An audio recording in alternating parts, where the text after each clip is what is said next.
Naye lisusu pour la deuxième fois. On a remercier tout d'abord le président de la République, Fatou Beton, pour azali na maman moko o azasi maraye ndenge balobaka derrière un grand homme il y a une grande dame. Une grande dame bien sûr, mais femme de bon cœur. Na motema malamu na ye nde yango wana ngai mama bolingo nazoloba lelo mpona ndenge asungi ngai à travers fondation na ye mpo nazwa traitement ya malonga mpe nazwa traitement mpona bokono oyo ezwaki ngai soko ezalaki kaka mpona ngai je ne cesse de le répéter ke RTNC nasalela mbele naza na vie te quelle que soit célébrité oyo naza nango nasaleli mboka ya mingi nakokaki kozwa pe nazwa pe te mpe nakokaki kozwa te makoki oyo ekokaki kosunga ngai pour ke nazwa traitement nazala en bonne santé oyo nakolobaki nazozwa nanu traitement naza nanu na sous traitement estango ekosila nakozonga lisusu na mboka nakozanga koya te mpona koremercier na soki nakanisi bien na matanga ya mindondo mama olakaki biso olakaki nga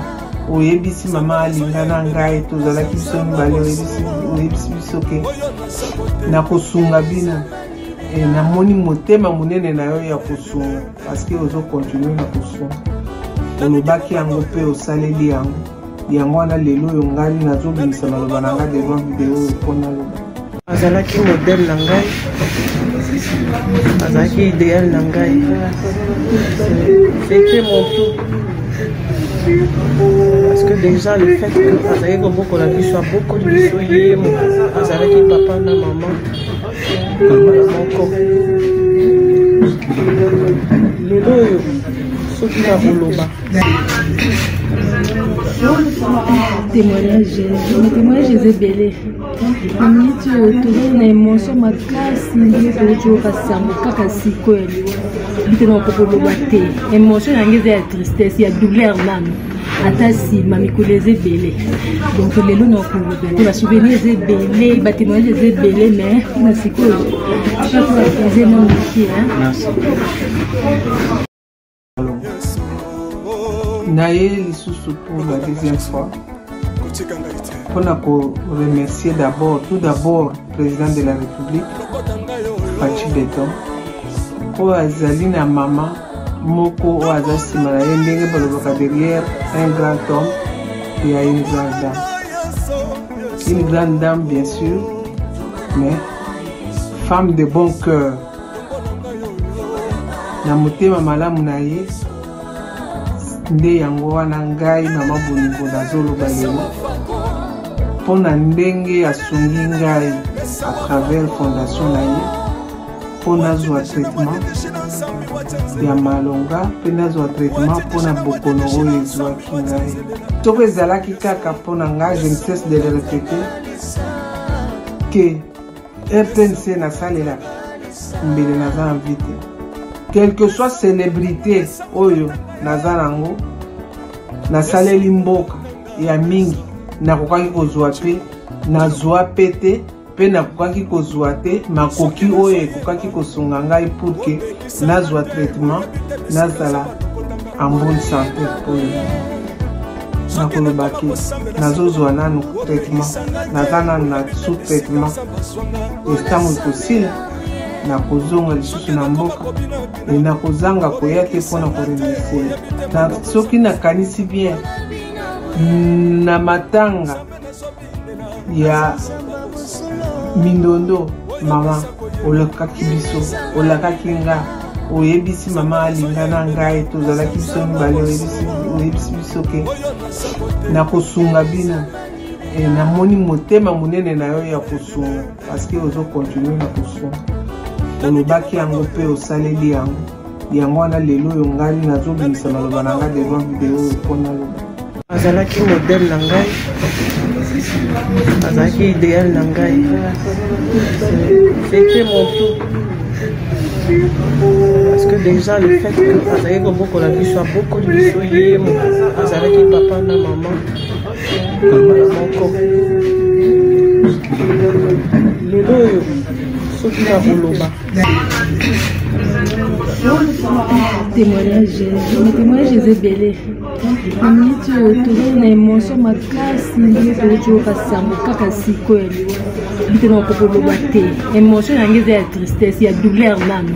ata nsima mikolo ezebele donc lelo na kokoloba te basouvenir.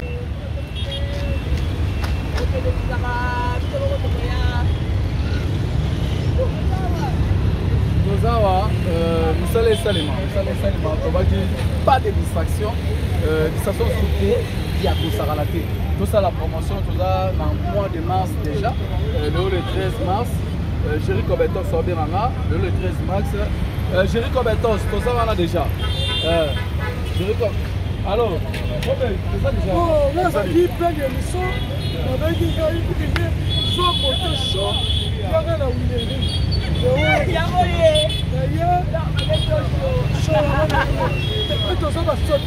Ça va quoi? Ça va Moussalara, boulot. Hey yeah! Depuis année bande oningisi nzoto te tala occasion yango yo olata obima osepela na temple ya artiste ya grande renommée oyo yebana ezali showbiz yaka kovivre pe kofete 7 ans ya Bellevue TV oyo ezali cadeau signé Bellard Production andimi à offrir bino spectacle riche en couleurs le 29 mars oyo avec ba one man show oyo bakomema bino na niveau bolingaka bon retrouver ambiance bon retrouver bon humeur oyo nanu bozwa quitté depuis début année avec ba one man show lokola décor ilonga Gladys Aïda, Maman Kalunga, Maman Moseka, Marie-Jeanne Bololé, Gesho Engange, sans oublier Yemoko Bellevue Kandi, Akozalawana, Pona Kosepelisa bino. Yo muto tuninga droit d'entrée, et ezali na $10 ya pamba, $30 pona ba place VIP, gagner temps, yo muto lingo zo billet, benga na ba numéro oyo, okozala mobimba. Yo muto yebenanu, Carrefour pe temple ya bastar ya RDCT o ezali showbiz ezali na croisement ya ba avenue Colonel Munjiba na boulevard du 30 juin yaka awa o sepela o vivre ambiance oyo nano tikali ko vivre te le 29 mars oyo na showbiz nga na zanga te keyo oui na éviter vidéo oyo ernime ko koma e komela bino ezali mama Joséphine mama Zozo na yebi bino solution oyo ezali solution ya ba problème na biso yango eza nini ba problème na biso yango eza ba problème ya santé eza ba maladie oyo eza kati na biso ma maladie telle que diabète tension AVC prostate ba hernie ba maladie wana nyonso tout oyo ezo déranger biso ba ménopause mutu pasi maladie nini épilepsie maladie nyonso tout oyo ezo déranger ndeko na yo oyo aza pembe na yo ezo déranger mwana na yo oyo ya cancer oyo ezo déranger biso solution yango oyo na yeli yo solution ya ba produit na biso ya naturel ba produit oyo ezali ba complément alimentaire ba produit oyo ezali 100% naturel ba produit na biso ya Occident ndeko na nga na ili yo ba produit oyo eza juste biloko kolia oyo tozo ko compléter na nzoto na biso. Pourquoi? Parce que monde entier monde déjà est pollué. Eza pollué à partir ya biloko oyo tozo lia. Biloko tozo lia yango ezo détruire ba santé na biso. Pourquoi? Parce que biloko tozo lia bazo travailler yango na ba produits chimiques. Biloko tozolia bazo tia yango ba poison, biloko tozolia bazo tia yango même ba hormone. Yango na compagnie ya aloe vera products bakanise li peuple na bango partout dans le monde entier na plus de 160 pays balobi non tika tokanisi la peuple na biso pona bien-être na bango et pona santé na bango ezala malamu yango wana ba produit na biso yango yo eza wana pona kosunga biso na ba santé atika na ebisa yo bien fait ya produit na biso aloe vera gel produit oyo okokozanga yango na ndako na yo te yo oza na problème ya insomnie olalaka te produit oyo eza somnifère ezopesa yo pongi yo oyo oza na nzoto makasi te produit oyo eza tonique eza wana po epesa yo nzoto makasi yo oyo oza na batoxine na nzoto na yo produit oyo eza détoxifiant eza kodétoxifie nzoto na yo eza kopurifie makila na yo eza kosukula baveni na yo produit oyo eza na ba bienfait ebele produit oyo kosoigner pour l'estomac produit oyo kosoigner pour la constipation produit oyo eza produit moko eza kosunga système immunitaire na biso yango wana ndeko yo kokozanga ba produit oyo te pour la santé na yo santé eza na prix te santé eza na prix te yango wana somba produit oyo soki omilingaka pe olingi libota na yo olingi mobali na yo olingi bana na yo te okozanga produit oyo te yango na yo ko présenter yo produit ya aloe vera gel yango soko olingi kozwa yango lolenge nini contactez Maman Joséphine la plus 44 79 853 90 849 na bangeli susu plus 44 79 853 90 849 tika nzambe apambola yo kozanga produit oyo te aloe vera gel. Oh nalela la mignonne botika nalela bébé oh nalela kina sala mignonne bongoli yango zero lobezala kina 10 52 yo bongoli yango na 1 yango zopesa posa kozongisanga bebe na mbuma basala ba chaussée kaka mpona ba voiture te